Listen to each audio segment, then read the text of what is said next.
Right, so we've looked at the octave. Now we're going to look at the sestet of the Petrarchan sonnet. And forgive me here, I was rushing, so I stupidly swapped them around. Okay, so this seeing the sick endears them to us. So this business of going to see the sick and praying for them and speaking to them and just listening to what they have to say, and that obviously it makes them like us. Okay, it endears them to us because we're helping them. But also, twofold, us too, it endears. It makes us more compassionate people because we are going to help somebody in need, and as a human being, that fits well with us. It makes our soul happy for us to do that. My tongue had taught thee comfort. Okay, so remember this my here is the speaker, but we know, of course, that it is actually the poet as well because it's based on true story. So, my tongue had taught thee comfort. My speaking to him had made him feel better, had given him comfort. Of course, there's alliteration there.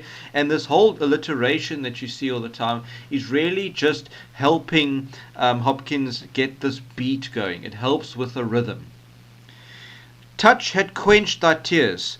As human beings, we need that connection with other human beings. We need that touch as well. So even if it's just holding hands or somebody, tapping you on your shoulder, some form of connection. So the priest had obviously maybe, stroked his forehead, used his thumb to anoint him with the oils, held his hand. Remember, he was like delirious and stuff. Okay, so that touching had quenched his tears. Okay, now if you quench your thirst, it means you get rid of the thirst, you stop the thirst. So the touch had stopped him crying. Thy tears, so repetition of tears, because it was a very emotional experience, and emotional for both of them. Thy tears that touch, there's an alliteration again, my heart. So his tears, his crying, and just the whole emotional situation of it had touched the priest or the speaker as well. Child, Felix, poor Felix Randal. Okay, so that child there could mean because he's quite young still, so he's innocent, like a child, but also probably more emphasis on the fact that he's a man taken too soon. Okay, he's not that old, he shouldn't be dying yet. So this Felix, poor Felix Randal. Yes, Hopkins did work as a priest in quite poor areas, but that's not what that poor means here. That poor is more of a pity, like shame. Poor Felix Randal. Okay.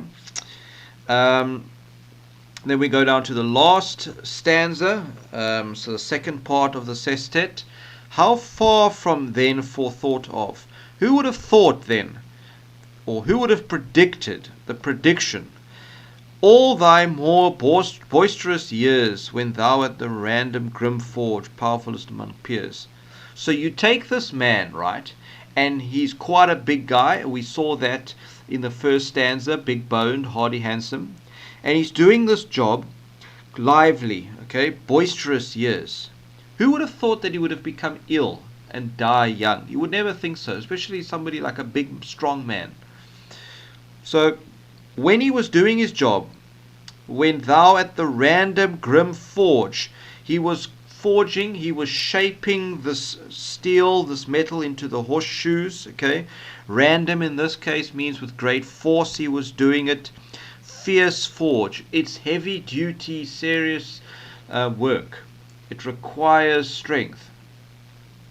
And the man, this Felix, was actually stronger than his peers, many of his peers.